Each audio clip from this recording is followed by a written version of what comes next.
नमस्ते। आप सुन रहे हैं रूहानी रातें। रूहानी रातें एक हॉरर पॉडकास्ट है जहां आपको मिलेंगी असली भूतिया कहानियां, आत्माओं के तजुर्बे और हॉन्टेड जगहों के राज।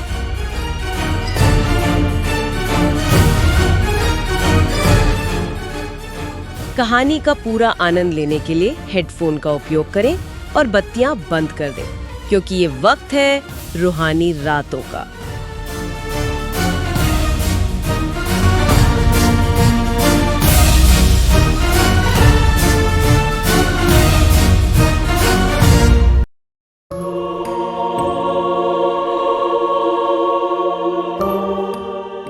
This episode is on true haunted story of Charleville Mansion, Shimla. Shimla नाम सुनते ही वो बर्फ, ठंडी हवाएं और पहाड़ों वाला सुकून, है ना? हाँ बिल्कुल, कौन नहीं जाना चाहता शिमला। वो देवदार की पेड़, मॉल रोड की चहल पहल, बड़ा अच्छा लगता है। हाँ, पर उसी शिमला में थोड़ा सा हट के पुरानी पहाड़ियों के बीच ना एक बंगला है, चारविल मेंशन। अब देखो, बाहर से तो बड़ा खूबसूरत है, ब्रिटिश आर्किटेक्चर वाला, लॉन वगैरह। अच्छा। लेकिन आसपास के लोग कहते हैं कि वहाँ कुछ ठीक नहीं है, थोड़ी भूताव होने की अफवाहें। ओहो, तो ये कहानी उसी बंगले की है, चारविल मेंशन की। जी हाँ, ये कहानी है राधिका और अमन की। नया नया शादीशुदा जोड़ा था, सोचा शहर की भागदौड़ से दूर कहीं शांत वीकेंड बिताएं। तो वो शिमला आए और किराए पे ले लिया यही चारविल मेंशन। अच्छा, मतलब शांति ढूंढने गए थे और ले लिया एक भूता कहा जाने वाला बंगला। बिल्कुल। जैसे ही उन्होंने वो बंगले का भारी सा दरवाजा खोला ना, अंदर एक अजीब सी, जैसे हवा भी ठहरी हुई हो, ऐसी शांति थी। राधिका ने कहा भी, कितना शांत है ये घर, जैसे वक्त भी यहाँ रुक गया हो। पर अमन को थोड़ा खटका। वो बोला, शांत या कुछ ज्यादा ही शांत। और पहली रात ही कुछ हुआ क्या फिर? पहली रात तो देखो काफी ठीक ठाक गुजरी। फायरप्लेस जलाया, वाइन, पुराने गाने, मतलब बिल्कुल वैसा जैसा सोचा था उन्होंने, रोमांटिक सा माहौल। अच्छा। पर जैसी वो सोने गए, देर रात को ऊपर की मंजिल से किसी के भारी बूट पहनकर चलने की आवाजें आने लगी। क्या? खाली बंगले में? हाँ, ठप ठप ठप ऐसी आवाज। उफ, ये तो बहुत डरावना है। राधिका तो डरी गई। अमन थोड़ी हिम्मत करके उठा, टॉर्च ली, सीढ़ियों तक गया भी, पर वहां कोई नहीं था, कुछ भी नहीं। कुछ नहीं? बिल्कुल साफ। उसने सोचा चलो पुरानी लकड़ी होगी, घर पुराना है, आवाज आ जाती है। हो सकता है। और अगले दिन फिर सब ठीक था? अगला दिन उन्होंने घूमने फिरने में बिताया, शिमला देखा। लेकिन जब शाम को बंगले लौटे तो एक अजीब चीज हुई। क्या? ऊपर की मंजिल का एक कमरा जो सुबह पक्का बंद था, वो अब खुला हुआ था। अपने आप? किसने खोला? पता नहीं, कोई आहट नहीं, कुछ नहीं, बस दरवाजा खुला था। अंदर क्या था उस कमरे में? कमरा तो धूल से भरा था, जैसे पता नहीं कब से बंद पड़ा हो। एक पुरानी सी डेस्क थी, कोने में झाड़ू रखी थी और दीवार पर ना एक ब्रिटिश आर्मी ऑफिसर की धुंधली सी तस्वीर। लेकिन तभी अमन की नजर नीचे फर्श पर गई। कोने में एक फटी हुई पुरानी डायरी पड़ी थी। डायरी? अरे वाह, उसमें क्या लिखा था? किसका था वो? कवर पर बड़े धुंधले अक्षरों में लिखा था, major Blake, royal Irish regiment, 1913, last post Charville mansion. Major Blake, 1913? हाँ। अमन ने उसके कुछ पन्ने पढ़े जो पढ़ने लायक थे और फिर राधिका को बताया। ये डायरी मेजर ब्लेक नाम के एक अंग्रेज सैनिक की थी। अच्छा। जिसने 1913 में इसी बंगले में, शायद उसी कमरे में, खुद को गोली मार ली थी। ये उसकी आखिरी पोस्टिंग थी यहाँ। ओह, तो मतलब बंगले का इतिहास तो वाकई दुखद रहा है। दुखद और शायद भयानक भी, क्योंकि जो दूसरी रात हुई ना, वो पहली रात से कहीं ज्यादा डरावनी थी। अब क्या हुआ? वही बूटों की आवाजें, टप टप टप, लेकिन इस बार सिर्फ आवाजें नहीं थी। मतलब? ऐसा लग रहा था जैसे कदमों के साथ कोई भारी भारी सांस ले रहा हो।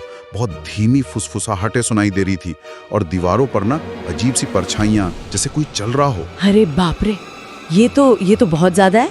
राधिका ने क्या किया? वो तो डर गई होगी बुरी तरह। हाँ, राधिका तो बुरी तरह सहम गई थी। उसने अमन से कहा कि हमें सुबह होते ही निकलना है यहाँ से, ये जगह ठीक नहीं लग रही बिल्कुल। हाँ, सही फैसला। पर अजीब बात ये थी कि अमन एकदम चुप था, बिल्कुल चुप। उसकी आंखें जैसे कहीं दूर देख रही हों, शून्य में। वो कुछ बोल ही नहीं रहा था, बहुत अजीब बर्ताव कर रहा था। अजीब मतलब? हाँ। चुपचाप बस। डरा हुआ नहीं लग रहा था? डरा हुआ नहीं, खाली पता नहीं कैसा।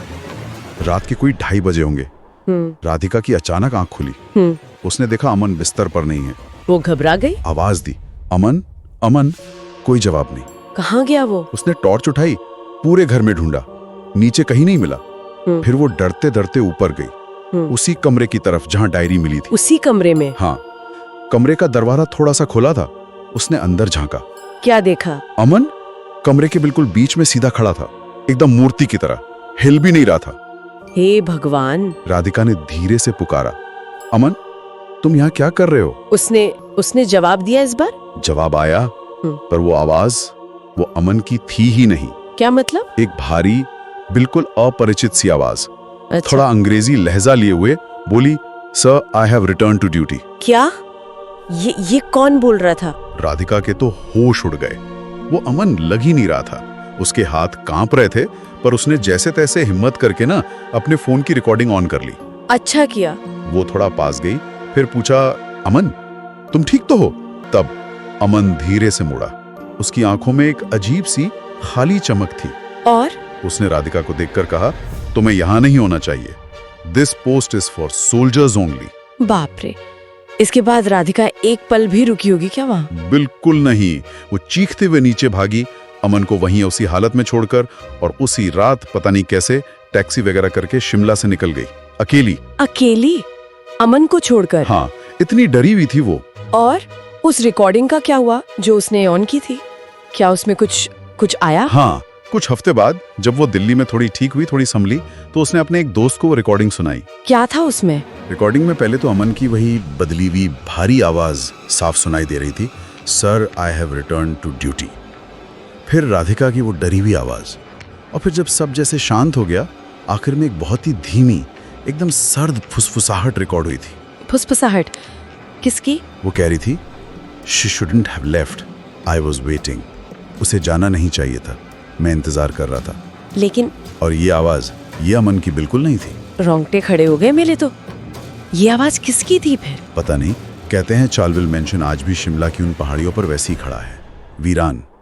कोई हिम्मत नहीं करता अब उसे किराए पर लेने की। और मेजर ब्लेक, उस सैनिक का क्या हुआ, मानते हैं लोग? स्थानीय लोग तो यही मानते हैं कि मेजर ब्लेक की आत्मा आज भी उसी बंगले में है, अपनी आखिरी पोस्ट पर तैनात, ड्यूटी पर। एक सैनिक जो कभी अपनी ड्यूटी से मुक्त ही नहीं हुआ। वो शायद आज भी इंतजार कर रहा है। इसीलिए कहते हैं अगर कोई उस बंगले के आसपास भी जाता है ना, तो वो एक बार नहीं बार बार दस्तक देता है। ये थी चार्लविल मेंशन से जुड़ी रूह कपा देने वाली कहानी। सोचने वाली बात है, अगर वो फुसफुसाहट मेजर ब्लेक की नहीं थी, तो फिर इंतजार कौन कर रहा था?